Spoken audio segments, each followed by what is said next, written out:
Sud Radio, le Grand Matin Week-end, 6h-10h, Jean-Marie Bordry. Bienvenue à vous tous dans le Grand Matin Week-end sur Sud Radio. On est ensemble jusqu'à 10h. Je le rappelle, cette information qui nous est parvenue, ça s'est passé manifestement il y a à peu près 1 heure à la gare de Lyon à Paris. Une attaque au couteau a eu lieu. 3 personnes ont été blessées. 1 personne serait gravement blessée. C'est ce qu'annonce la préfecture de police de Paris qui ajoute que l'assaillant a été interpellé. Évidemment, on vous tiendra au courant dès qu'on aura des informations complémentaires. Dans quelques minutes, Sud Radio vous parle de votre logement. Parlons IMO. C'est avec Sylvain Lévy-Valency et toute son équipe. Mais tout de suite, malheureusement pour nous, on reparle rugby.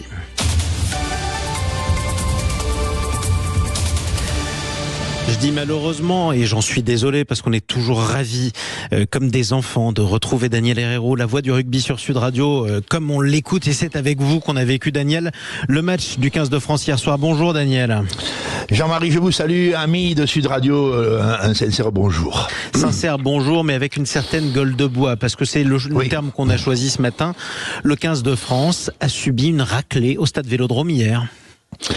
Oui, les Français ont été offensés par une équipe d'Irlande qui a produit de A à Z un magnifique rugby, plein de fraîcheur, d'appétit. Les Irlandais qui, comme les Français, avaient été déçus et abîmés, je dirais, par une défaite en quart de finale de la Coupe du Monde, mais qui, eux, sont arrivés avec élan, avec enthousiasme, avec un jeu tout à fait en place. Et les Français se sont présentés à Marseille dans un stade flamboyant d'appétit et de générosité, je dirais, autour du 15 de France. Les Français sont arrivés vides et sans idée, sans grande qualité athlétique. On les sentait en santé, mais probablement pas en gaillardise et en enthousiasme.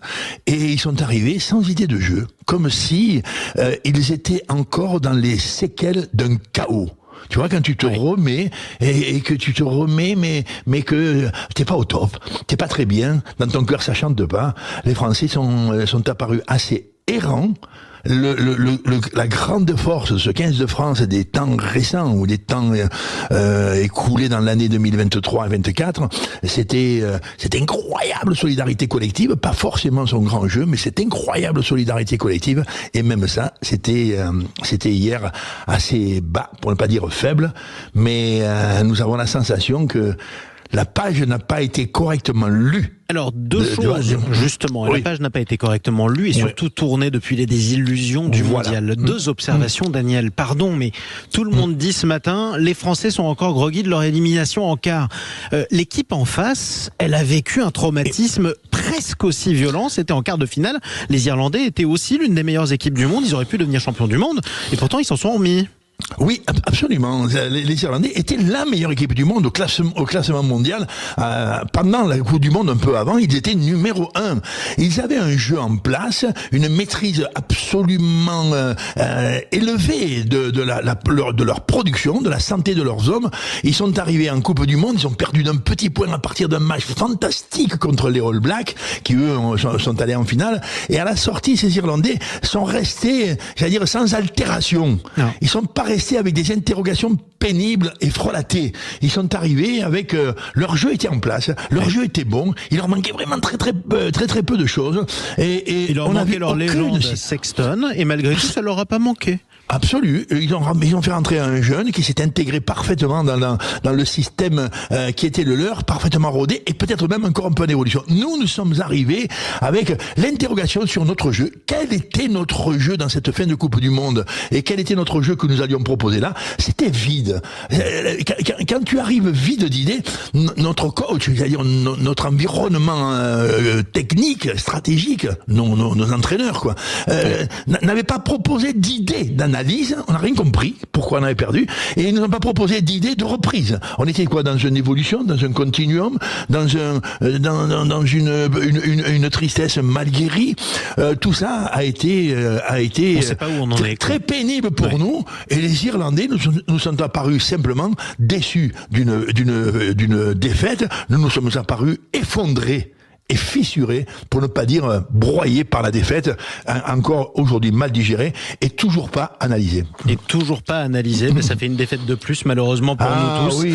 À analyser. En tout cas, le rugby continue, le tournoi des 6 nations continue, avec des beaux matchs aujourd'hui, Italie-Angleterre à 15h15, Pays de Galles, Écosse à 17h45. Ce sera à vivre évidemment sur Sud Radio avec toute notre équipe. Tiens, pronostic en un mot pour chacun de ces deux matchs, Daniel? Italie-Angleterre. Et les Anglais, eux, étaient il y a 6 mois, c'est-à-dire un peu avant la Coupe du Monde au fond du seau. Pendant la Coupe du Monde, ils se sont requinqués, tout au moins en enthousiasme, tout au moins en solidarité. Ils ont fait une Coupe du Monde tout à fait décente, ils arrivent en demi-finale. Honnêtement, on les met dans ces collectifs qui sont en regain et pas forcément en reconstruction, mais dans un rebâti essentiellement moral, quoi. Cette équipe-là n'a pas perdu confiance en elle, donc à mon avis, cet après-midi, elle est favorite. L'Angleterre est favorite. Pays de Galles, Écosse, en un mot. Et Pays de Galles, Écosse, c'est extrêmement intéressant, parce que ces deux équipes sont des équipes qui ont des talents de jeu et pas forcément des grands talents de joueurs. On est sensible au fait que ils sont probablement, après cette Coupe du Monde, toujours dans la conviction de continuer à s'améliorer dans la qualité du rugby qu'ils vont produire. Tu vois ça? Oui. À partir de là, je pense que ça sera un très joli match. Oui. C'est sans doute le match qui nous met le plus en appétit, d'autant que nous allons jouer l'Écosse la semaine dernière et que pour ce qui est du match cet après-midi, elle apparaît favorite. Oui, et je vois malgré tout que tous ceux qui ont des certitudes, ce sont toutes les autres équipes et pas l'équipe de France malheureusement. Et voilà, ça c'est quand même dommage. Anecdote rarissime d'ailleurs à vous raconter ce qui s'est passé hier. Philippe Spanghero, notre consultant Sud Radio qui était avec vous dans le stade Vélodrome, est parti à la mi-temps. Ça arrive pas souvent, il était tellement écœuré qu'il est parti à la mi-temps. Il n'y croyait pas malgré le dernier essai juste avant la mi-temps que les Français avaient marqué. Merci beaucoup Daniel Herrero. Ciao, bonne journée à tous. Sud Radio restera la radio du rugby et du tournoi Destination. C'est pourquoi on sera ravis de vous retrouver évidemment pour les prochains matchs des Bleus. Allez les Bleus, toujours, même quand ça va mal, à suivre.